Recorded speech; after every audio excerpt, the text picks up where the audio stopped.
और इसी बीच रुक करेंगे इस वक्त की बड़ी और अहम जानकारी। रायपुर में आज अनियमित कर्मचारियों का प्रदर्शन देखने को मिलेगा। ध्यान आकर्षण सभा का आयोजन करेंगे कर्मचारी। आपको बताते चले कि ध्यान आकर्षण सभा में प्रदेश भर के कर्मचारी जुटेंगे और सुबह 11 बजे से कर्मचारी रायपुर के बूढ़ा तालाब पहुंचेंगे। कर्मचारियों ने रायपुर तक पैदल मार्च निकाला।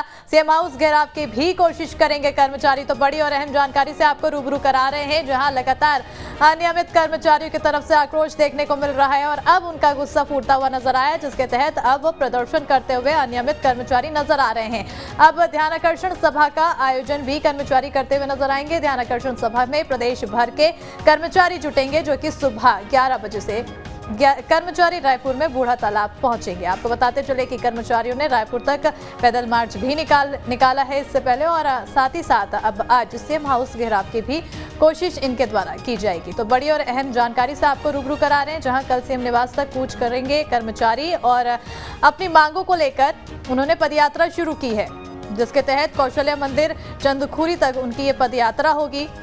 प्रदेश में करीब 45,000 संविदा कर्मचारी हैं। ऐसे में अब उनका गुस्सा फूट पड़ा है अनियमित होने के चलते।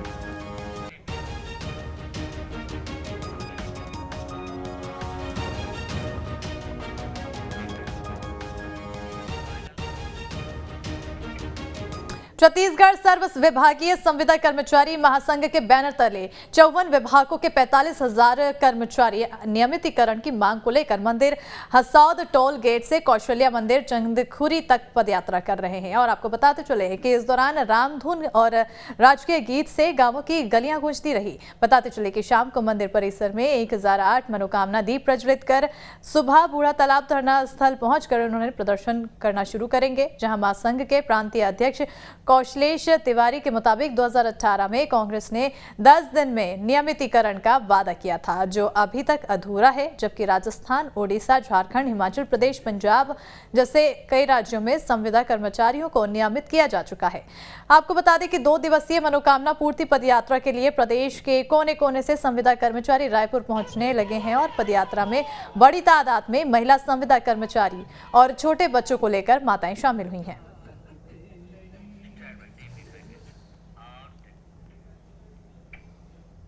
तो छत्तीसगढ़ के लाखों अनियमित कर्मचारी नियमितीकरण की मांग पर अड़े हुए हैं और ऐसे में अपनी मांगों को लेकर संविदा कर्मियों ने ध्यान आकर्षण सभा का आयोजन किया है।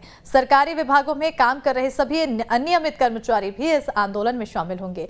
इससे सरकारी कामकाज बुरी तरह से प्रभावित हो सकते हैं। वहीं संविदा कर्मचारियों को लेकर प्रदेश की सियासत भी गर्म होती दिख रही है। रिपोर्ट देखिए।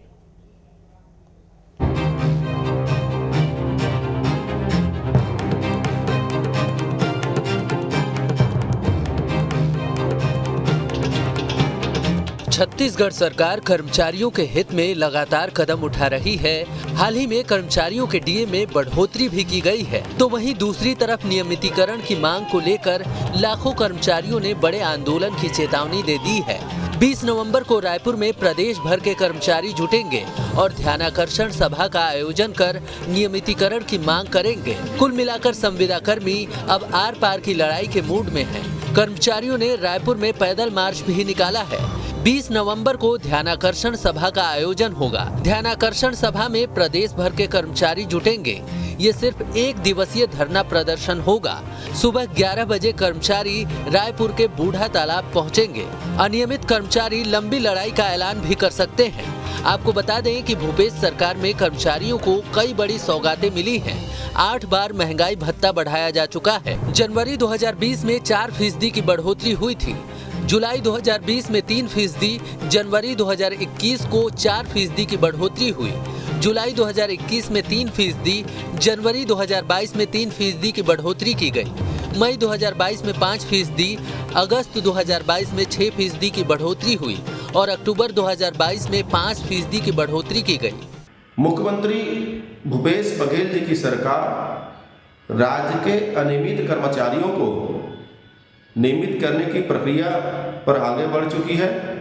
सभी सरकारी विभागों से अनियमित कर्मचारियों के संबंध में जानकारी मांगी गई है और बहुत जल्द नियमितीकरण की प्रक्रिया शुरू होगी।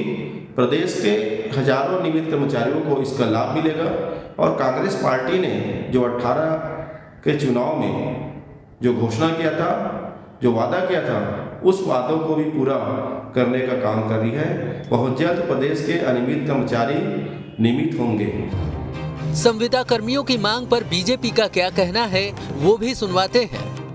कांग्रेस के नेताओं ने कर्मचारियों के पास जाकर भाषण दे देकर उन्हें कहा था कि हम 10 दिन में आपको नियमित करेंगे। अरे संवेदनहीनता मत दिखाइए। आपने वादा किया, सत्ता में आए, नियमितीकरण का वादा आप कुछ ही दिनों में पूरा करने वाले थे, आज तक क्यों नहीं किया? और फिर इन लोगों को इतनी बार आंदोलन क्यों करना पड़ रहा है? एक तरफ जहां नियमितीकरण की मांग को लेकर संविदा कर्मी आर पार की लड़ाई के मूड में दिख रहे हैं, तो वहीं दूसरी तरफ कर्मचारियों को बीजेपी का समर्थन भी मिल रहा है।